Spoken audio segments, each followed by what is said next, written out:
여러분의 구독은 영상을 제작하는 데 큰 힘이 됩니다.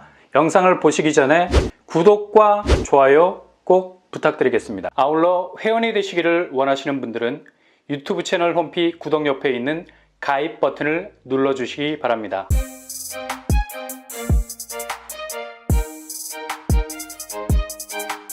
안녕하세요, 뻔뻔한 목독파입니다. 지금 집값이 12월 들어서면서 본격적으로 무슨 추풍낙엽 떨어지듯이 하락하고 있습니다. 하락 체감도가 현장에서는 아주 닭살이 돋을 정도로 뚝뚝 냉랭한 기운이 뼛속까지 침투해 들어오는 느낌이 들죠. 이거 부동산 업자들 사이에선 공공연하게 떠돌아다니는 말이 IMF 외환위기보다 더 하락폭이 클 것으로 보인다고 전율하고 있는 상황이 연출이 되고 있습니다. 직방, 프롭테크 기업이라고 중개사들 쫙 배치해놓고 온라인으로 집을 파는 아주 혁신적인 시스템을 구축하기도 해놓은 곳. 지금 상황이 얼마나 안 좋으면 중개법인 자회사 임직원들을 대상으로 광고 사직에 들어갔습니다. 절반 수준에 달하는 인원에 대해서 구조조정에 들어간 건데 여기는 웬만하면 부동산 경기 잘 안 타는 데죠. 그만큼 온라인상으로 운영이 되고 은행처럼 오피스 열어놓고 지점 운영 안 해도 되는 곳이라서 경영비용, 절감 측면에서도 그리 큰 부담이 없고, 근데 얼마나 지금 부동산 거래 절벽이 심각한지, 그리고 중개시장이 완전히 나락으로 가고 있는지, 직방마저도 인원 감축을 통한 경영 환경 개선을 한다고 하니까 지금 한국 부동산 시장 거의 초토화 단계로 들어가고 있다고 봐도 무방하겠습니다. 이런 분위기를 가장 극명하게 드러내고 있는 곳이 바로 경기권인데 지금 상당히 심각한 수준이죠. 얘네들이 일주일에 빠지는 볼륨이 거의 떡실신하게 생겼습니다. 아니 어떻게 4억 이상이 한꺼번에 빠지냐고. 그리고 대부분 시흥시, 화성시, 의왕시 등에서는 거의 40%까지 빠지는 곳이 속출하고 있죠. 특히 파주운정이 GTX 2024년에 들어올 거라고 교통호재로 들뜬 분위기가 있기도 한데 낙수 효과를 제대로 보지 못하는 곳들은 이거 4억 이상 빠지고 있는 상황입니다. 그냥 그렇게 당첨이 돼도 이거 무승부야. 건질 게 아무것도 없는 그냥 젖잘싸. 졌지만 잘 싸웠다라고 스스로를 토닥여줘야 하는 위로가 필요한 그런 또 당첨이 될 수가 있겠고요. 특히 백옷은 1차 하락장 때도 정신을 못 차릴 정도로 집값이 흔들거렸는데 이번에도 똑같은 양상 보여주고 있네요. 그리고 동탄도 상당한 약세장 보여주고 있습니다. 여기도 GTX 호재가 파주운정처럼 있지만 여전히 집값이 뚝뚝 떨어지고 있습니다. 동탄, 더샵, 레이크, 에듀타운, 광역교통망 낙수 효과하고는 조금 무관한 곳들이 이렇게 조짐을 보인다는 얘기죠.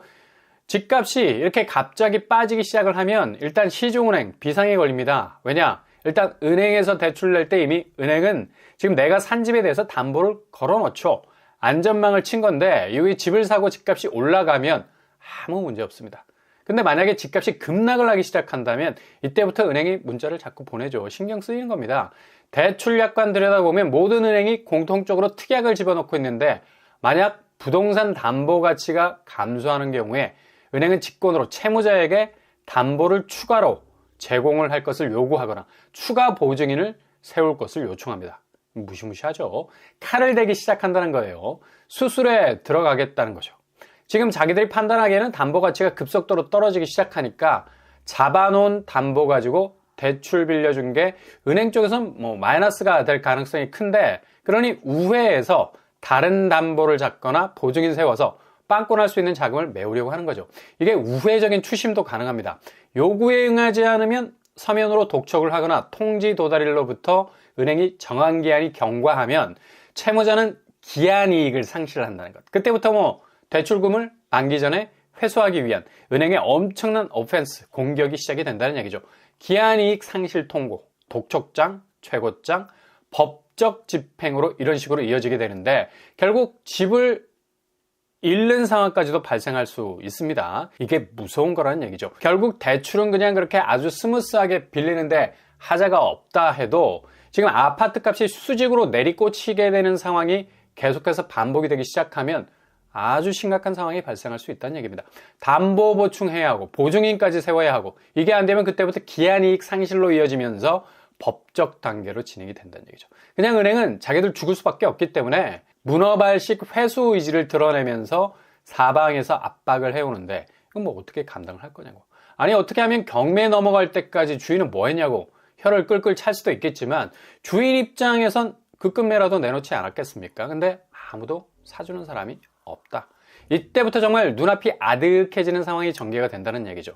근데 대책 없이 영끌한 사람들은 이걸 전혀 몰라. 아니, 은행 대출 계약서에 사인하면서 이런 특약도 있는 줄도 모를걸? 집값 떨어지면 그런가 보다 하고 다시 반등하겠지라고 생각하기 쉬운데, 부동산 하락세가 아주 심각한 고를 만들기 시작을 하면 이때부터 아주 살벌한 분위기가 연출이 된다는 얘기죠. 그래서 가계부채가 무서운 겁니다. 그렇게 무작정 빌리고 보자는 식의 액수가 이제는 뭐 가계부채가 2200조, 기업부채 2700조, 정부부채까지 합치면 1035조, 대략 6000조 원을 돌파했을 것으로 추정을 하는데요. 심각한 건 GDP 대비 총부채 비율이 270%가 넘어선다는 얘기입니다. 그리고 계속 증가 추세에 있고요. 전년 동기 4.9%가 늘었어요.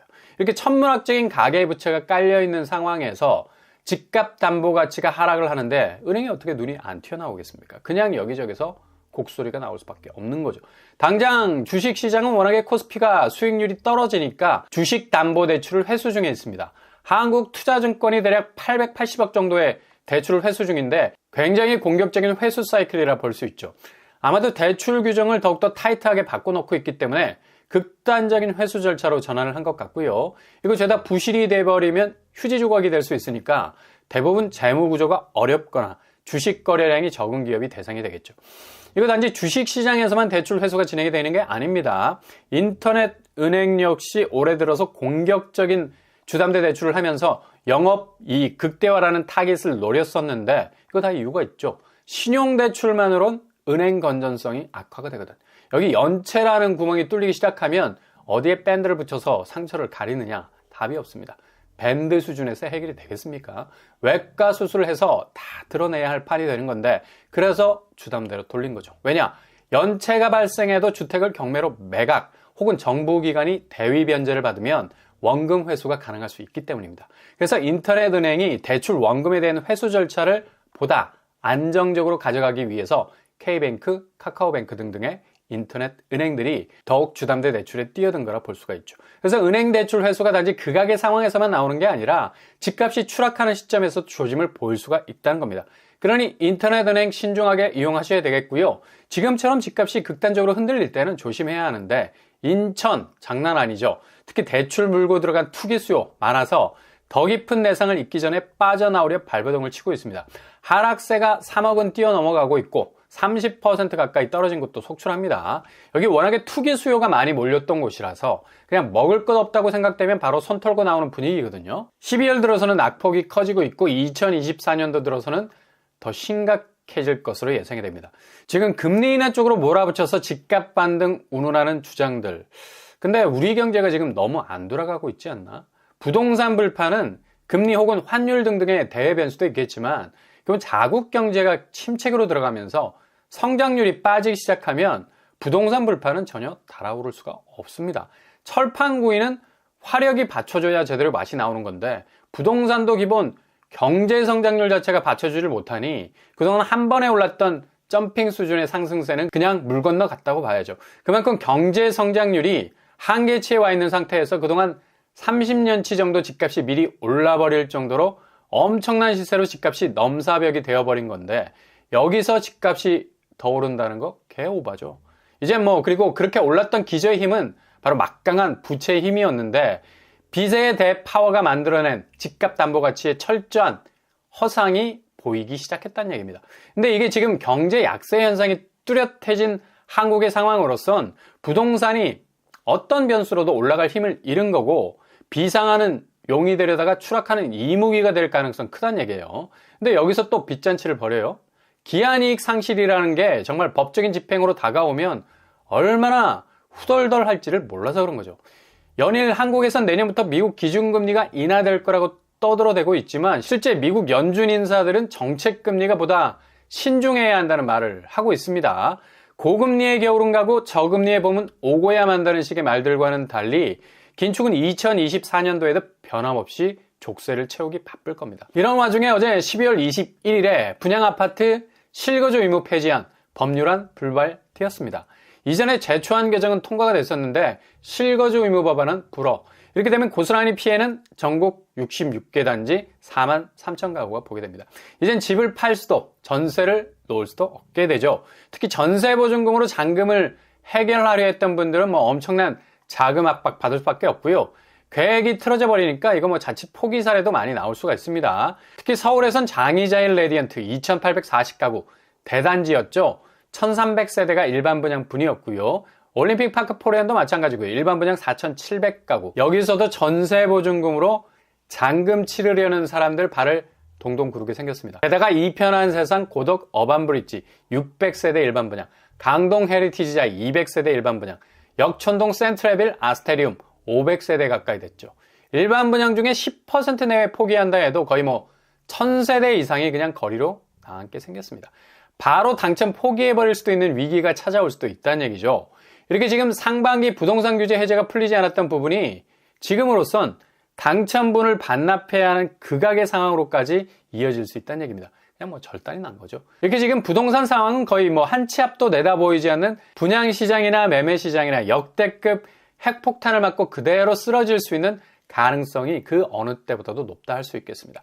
조심조심 가셔야 된다는 얘기예요. 이 와중에 12월 상당히 관심을 가지고 지켜봐야 할 곳에서 비교적 저렴하게 공급이 나오는 곳이 있는데요. 체크해 볼 필요가 있습니다.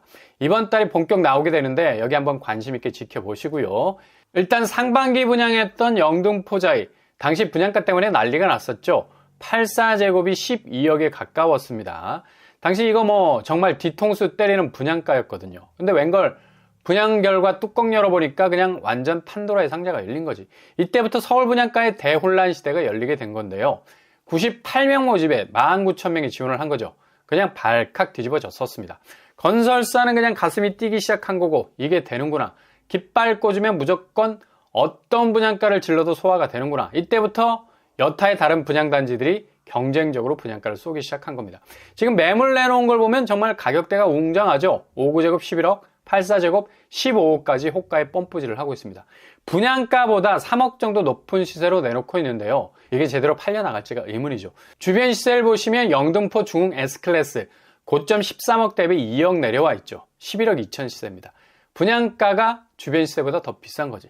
이거 상당히 불안할 수 있는 겁니다. 그만큼 신축으로서의 경쟁력 지켜봐야 한다는 거죠. 근데 여기 같은 권역 안에서 6, 7억대 분양가로 나오는 아파트가 있습니다. 그리고 영등포와 동작구 경계선상에 있는 곳이기 때문에 흑석동에 있는 대장주들, 흑석 아크롤 리버햄 84제곱이 지금 22억 8천의 시세가 나와 있죠. 그리고 상반기 43만 대 1의 무순위 경쟁률을 찍었던 흑석자이 16억의 시세를 보이고 있습니다. 아마 영등포 쪽보다는 동작구 쪽이 가까워서 이렇게 되면 영등포자이뿐만 아니라 흑석자이가 눈이 튀어나올 정도의 시세로 나오는 신축 아파트가 되겠죠. 주변 시세를 그만큼 확 끌어내릴 수가 있으니까요. 일단 한 방에 1000세대에 가까운 물량입니다. 그리고 알짜 입지라고 불러도 무방할 정도로 동서남북 서울의 초도심과 연계가 되고 있는 입지를 가지고 있죠. 바로 일주일 후에 여기가 공급이 풀리게 됩니다. 지금같이 미친 분양가 시대의 경쟁력이 있을 수밖에 없는 바로 서울대방 공공주택지구죠. 서울도심 한복판에서 나오는 공급이라 해도 미친 분양가로 청약에 눈길이 잘 가지 않는데 여기는 이런 부담을 충분히 해소할 수 있는 부분이 있다는 얘기죠. 정확한 공급 규모는 858가구 정도 나오게 되고요. 5구제곱 609가구, 84제곱 252가구 정도입니다. 대상자는 1인 가구, 청년 신혼부부, 생애 최초 일반을 대상으로 디테일하게 나눠서 진행이 될 것으로 보이고요. 그리고 브랜드 아파트가 들어올 것으로 보이죠.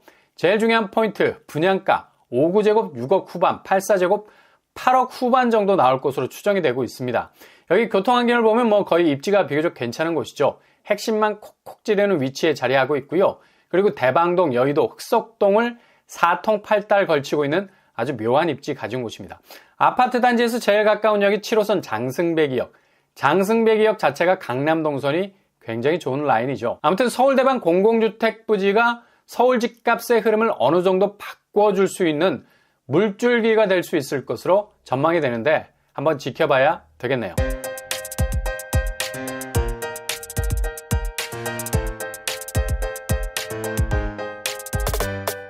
오늘의 부동산 캐릭터처, 지금 부동산 상황이 얼마나 안 좋은지 부동산 업체도 권고사직으로 구조조정에 들어가 있고요. 이 와중에도 부채는 갈수록 늘어나면서 고질적인 악화가 양화를 구축하면서 이후 은행담보가치 하락으로 인한 법적인 집행까지 일어날 수도 있는 아파트 하락세 완연합니다.